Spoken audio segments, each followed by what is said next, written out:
Hello, everybody. Another edition of MEB POD, Matthew Golf, whatever you want to call it, podcasting. I am going to make it pretty short.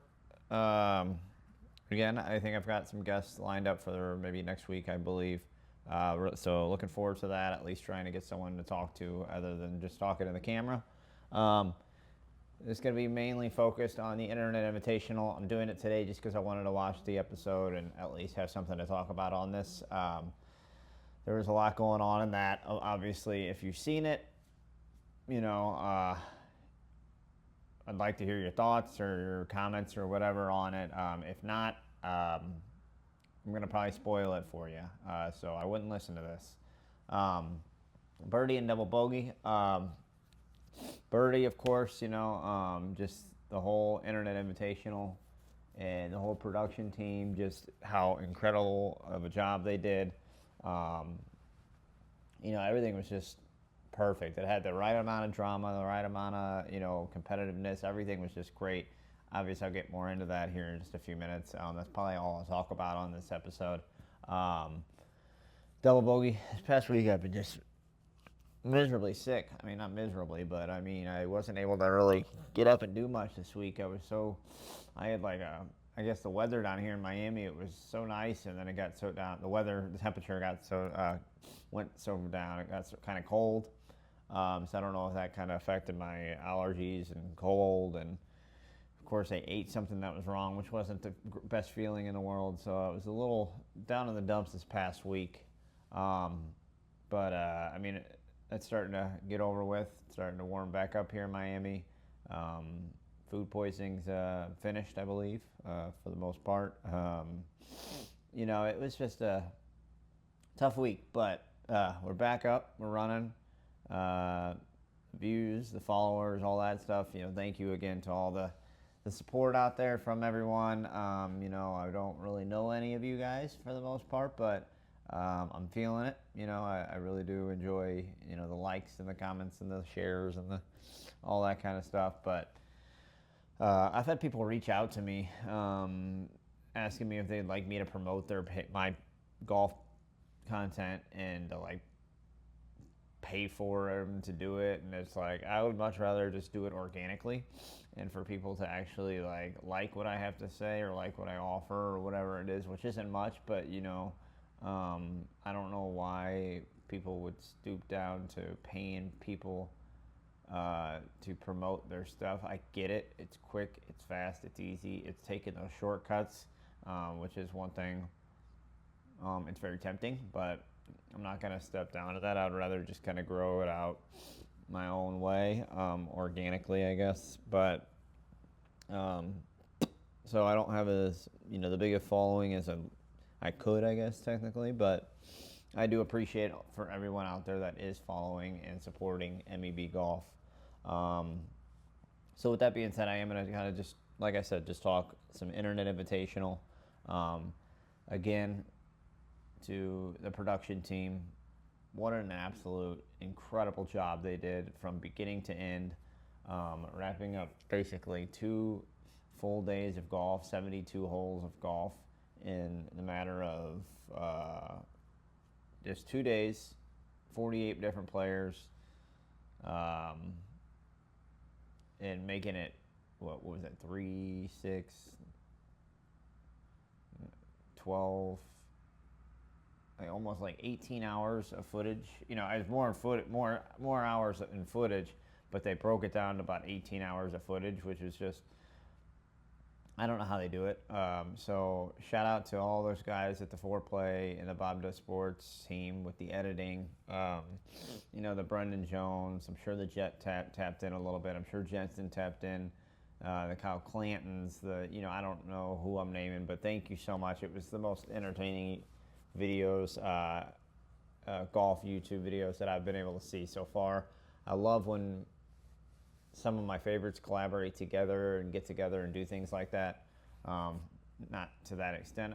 They've never done anything like that before, but they've got, Foreplay's been with Bob Does Sports, and Bob Does Sports has been with Grant, and Grant's been with Foreplay, and they all kind of go mix and match and play with each other. But it was really awesome to see them all get together at one time, which kind of brings me into my next point.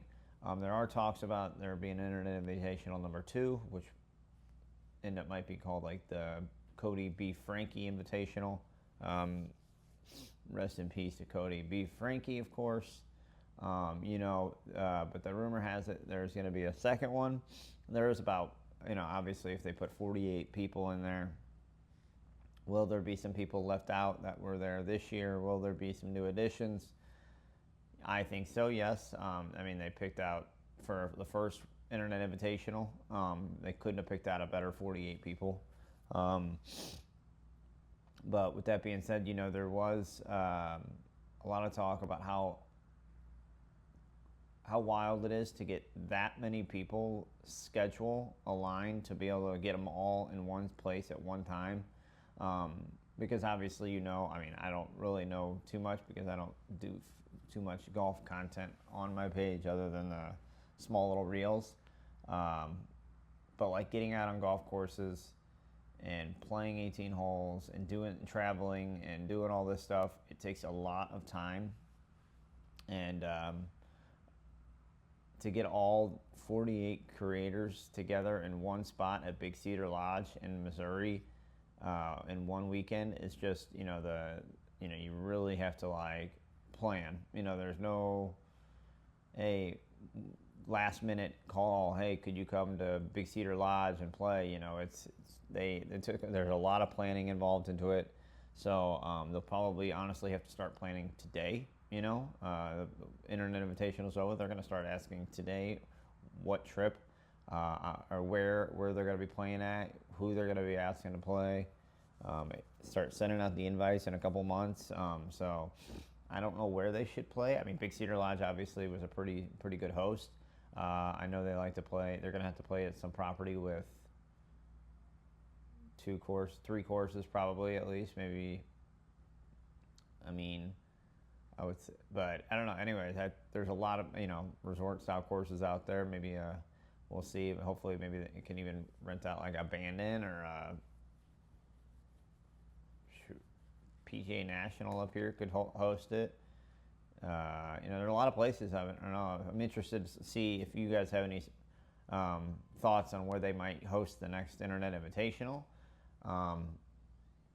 It was obviously, like I mentioned, just incredibly planned and outlined and everything they did to get into the golf. Obviously, they did the format of it was a great way. They did 48 people. They did 2 teams of 24 to start. And after the first round, half the team was eliminated, or the first day, half of the people were eliminated. So that's 24 people eliminated in the first day.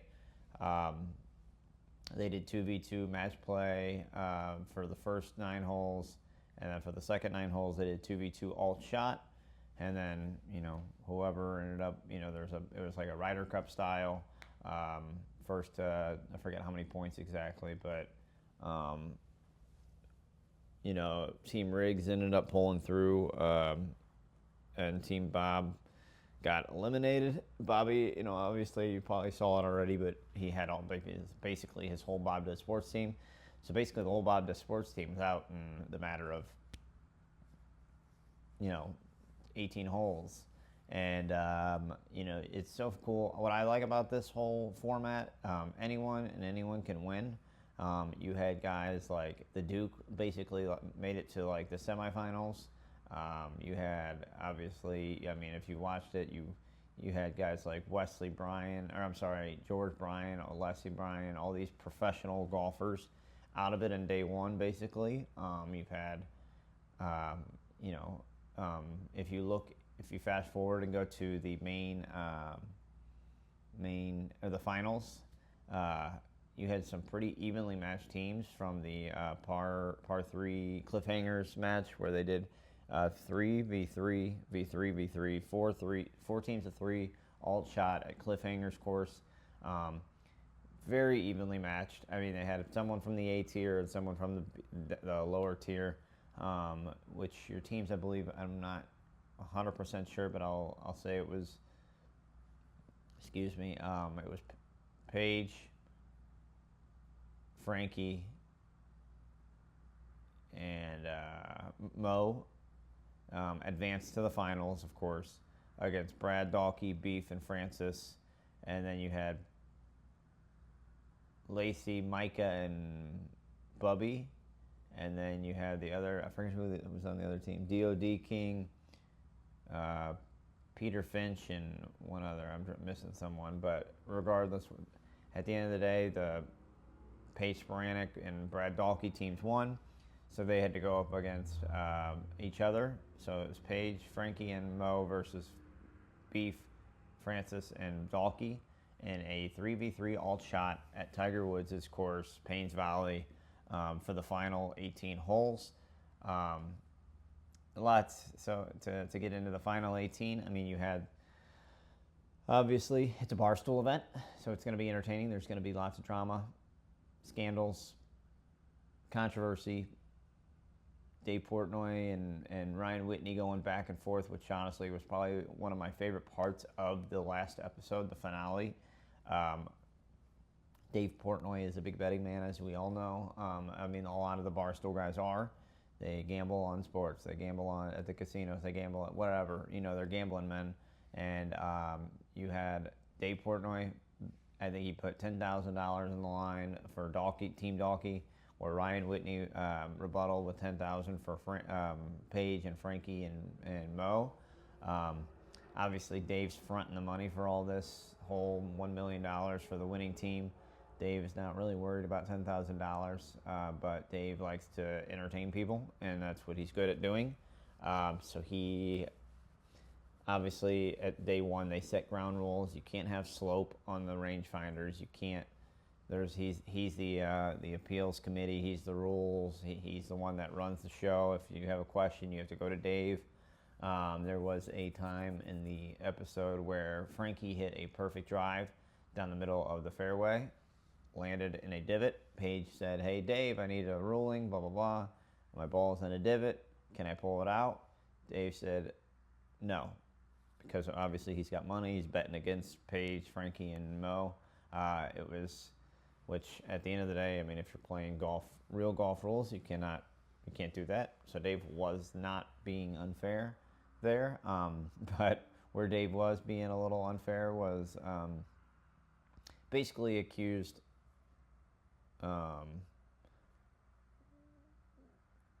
Paige Sporanic's team of cheating like 2 or 3 times in the finals. And I know a lot of people are giving hate to Paige for stomping on the ground and accusing, Paige got a lot of hate this episode, with not giving the putt to Francis, and on the first hole saying, "Oh, you must have never played competitive golf before," blah, blah, blah. And I think Francis replied with, "No, I have not played competitive golf, but we're here in the same exact spot. This is my side gig." Paige kind of just was always around the drama, unfortunately, in the last couple episodes. Dave Portnoy and the rest of the Barstool, well, I guess the rest of the Internet Invitational, not just Barstool, accused her of cheating by stomping on the grass and improving her lie in one of the shots, accused Mo of using the slope on the rangefinder, and, I mean, if it were up to me, I get it, it's slope.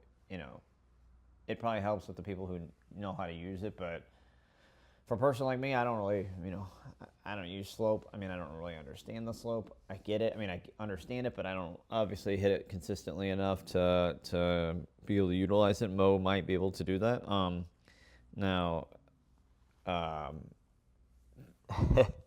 They accused Mo of using it, so Ryan Whitney went down to the hole 7 or whatever, went down to the green and said, "Hey Mo, if you are using are you using a slope on your rangefinder? And he's like, well, no. And then he ends up rushing to grab his rangefinder, and there's an accusation of him turning off the slope on the rangefinder. So, I mean, who knows if he did it? At the end of the day, it's entertainment. We should all just,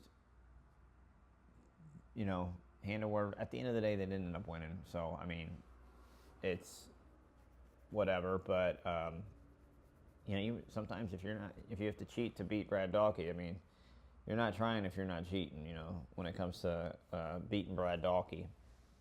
Brad Dalkey obviously played lights out of his mind. The guy definitely held the team up, with Beef and Francis. Obviously, Beef played pretty well in the back nine. Francis played, was kind of inconsistent, but played well off the tee. But like I said, my favorite part of this last episode was the chirping between Ryan Whitney and Dave Portnoy. Obviously, Dave Portnoy has worked with Frankie Borelli for probably about 15 years now.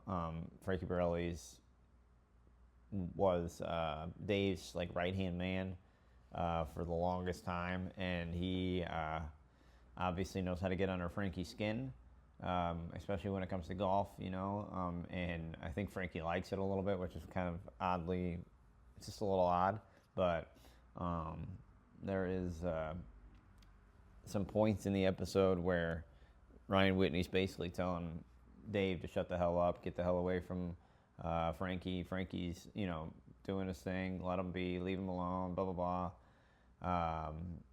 Don't talk to him, because obviously he knows anytime Dave talks to Frankie, it's very easy to get into his head. And of course, Whitney goes up to him on the 18th tee where Frankie's teeing off against Brad Dalkey. Obviously, Brad Dalkey played in the Masters in 2017.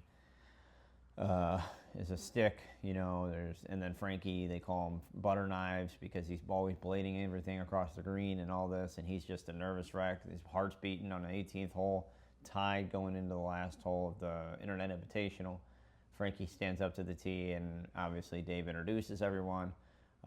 This is the final hole, blah, blah, blah. First up to the tee, Frankie butter knives Borelli, and he kind of just minds his own, he says Frankie butter knives Borelli, and then following him up is 2017 Masters participant Brad Dalkey, and obviously Frankie just looks at him. Ryan Whitney looks at him and goes, "I thought you told me you're not gonna say anything." And he said, "Oh, and you thought I was not gonna say whatever." He's kind of kidding around, and he's like, "And I thought you might have some." And then Whitney replies with "Oh, I just wish you could have some class one time, Dave." And just, it's so funny how those two, that whole company, I guess, more or less, they just banter with each other left and right all day, every day. And I love that humor that the Barstool brings.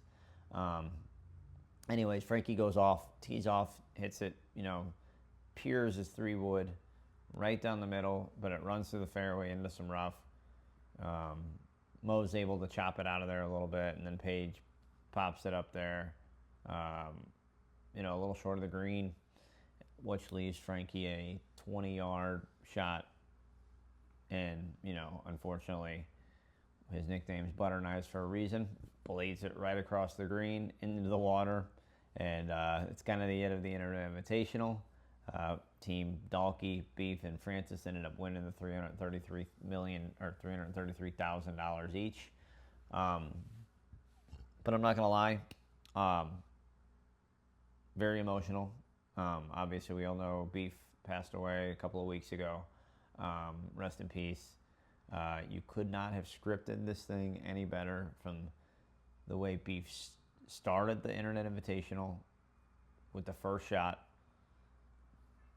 and with the way Beef ended the Invitational with the last putt.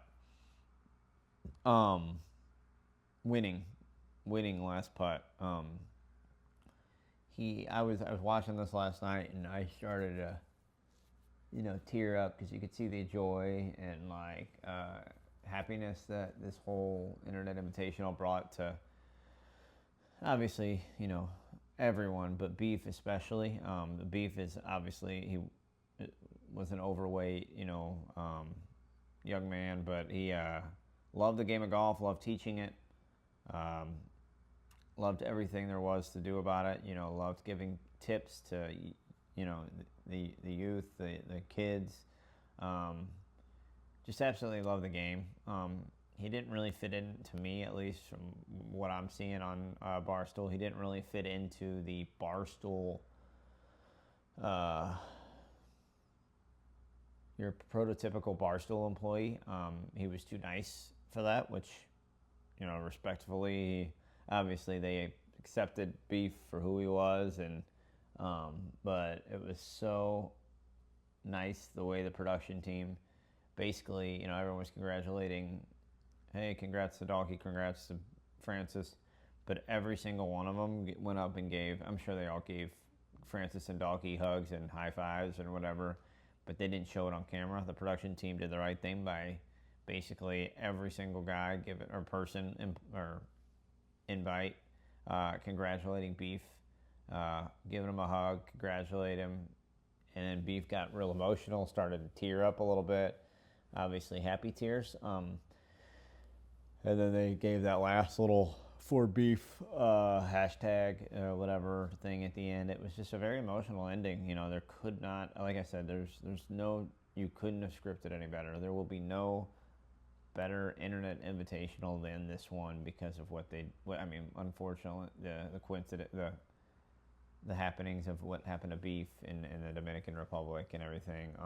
I hope that there's nothing like that again, but I do, shout out to Beef and his family, and of course, the whole Barstool Foreplay, Bob Does Sports, the whole production team, everything that they did, and that they're donating a lot of this money to, I believe it's Ferris State College or University or something. They're going to be putting a scholarship in his name, which is really cool. I know Barstool will be a big part of that. Like I mentioned, it was just one of the most roller coaster rides of a episode between the improving your life from Paige Baranek. Well, actually, from hole one, from Paige basically calling out Francis, and having a little fight drama, feistiness at the first hole, to Paige Baranek improving her lie and them not telling anyone, and then the secret got leaked out and blah blah blah, to Mo's rangefinder slope, and to Frankie being in the middle of all this because Dave just knew that Frankie's not a part of it, but all Frankie's got to do, or Dave's got to do, is just say something about his butter knives, or and poor Frankie was playing the best during all this drama for the longest time.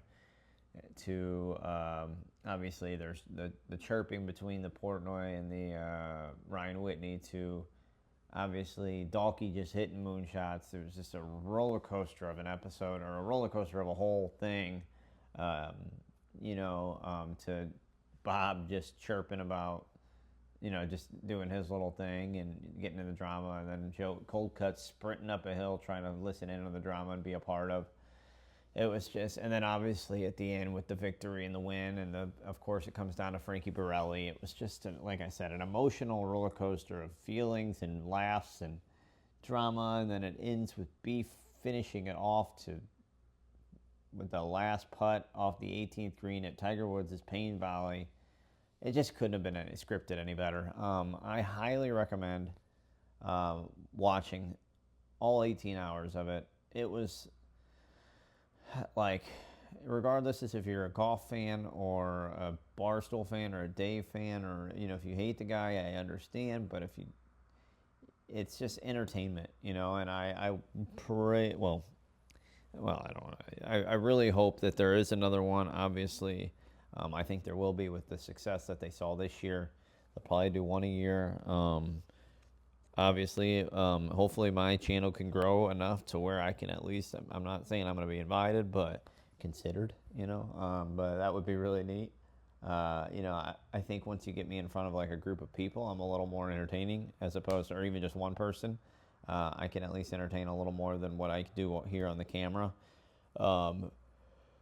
But wow, what a hell of a ride that was in the Internet Invitational. And of course, they're going to keep going with the videos throughout the year. So please, again, tune into Barstool, 5-4 Play, Bob Does Sports. I can name all 48 of them. Grant Horvat, the Brian Bros. You know, you got your Gabby Golf Girls, your Paige Sporanics, your Roger Steeles, the Deltushes, the Dukes. You know, you got Josh Richards. You've got you just got, you know, you had 48 people in there. And I'm looking forward to hopefully the next Internet Invitational. I think there's maybe a few that I think will end up throwing in there. Since now the good team has the good girls, I think Marissa and Alexis might be thrown in there. Maybe even a Sean. Obviously, they don't want to have overpowering with the good team just because they want to mix it up a little bit. I think they might even throw, and I know, what's his name? Portnoy does love some drama. They might throw a couple of those good girls in there. They might throw some good golf girl games in there because I know there's a little drama brewing up there. And what better way to, you know, fuel the fire than throwing in some girl drama. You had, I think I've heard some rumors that Tyler Toney from Dude Perfect might be throwing the invite. You know, we've got some, who else I think would be a good addition? Obviously, John Gruden, I want him back. There are some rumors, though, he might go back to the NFL, so he might not be back. Now, the Luke Kwan, I think, will be back. He lit fire with that sleeping in. Paige will be back. Mo will be back. There's a lot of guys that I think will be back, but I think there's a lot that I think this didn't really, you know, that Rick Shields, Rick Shields, he was great, but will he be back? Who knows? There's more to come. I'm sure you'll hear. Obviously, if you follow all these guys, you know, I think if you throw Hank, you should. I mean, if it's up to me, Hank's got to be in the next episode or next season, whatever you want to call it, Internet Invitational. But like I said, long story short, go watch it. Just I don't care if you like golf, if you like drama, if you like comedy, if you like, you know, to laugh, please go tune into the Internet Invitational. Give my page a like, a follow, and a subscribe. Go to my Instagram, TikTok. I do post every day. I want to grow this channel as much as I can. Not the best at it. Hopefully I've got some interviews coming up, which potentially a participant of the Internet Invitational might be coming on here in a few weeks. That would be very nice to have. And then hopefully from there, maybe it just skyrockets. You know, you never know with this internet, social media thing. So I'm going to continue doing this. I appreciate you all listening. Thank you so much. You all have a great rest of your day. Dale.